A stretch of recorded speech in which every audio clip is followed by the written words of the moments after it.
China donated another batch of Sinovac CoronaVac vaccines to the Philippines on Sunday, to support the country's COVID-19 vaccination campaign. The donation arrived in Manila, along with vaccines of the same brand that the Philippines purchased from China.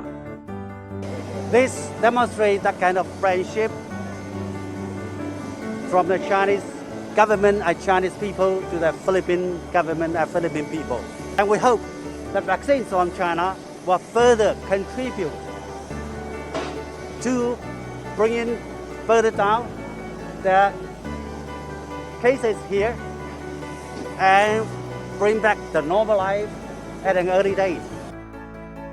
I would like to emphasize that this is the 100th shipment of vaccines in the country, and coincidentally, it was also the Chinese donation along with the purchased vaccines.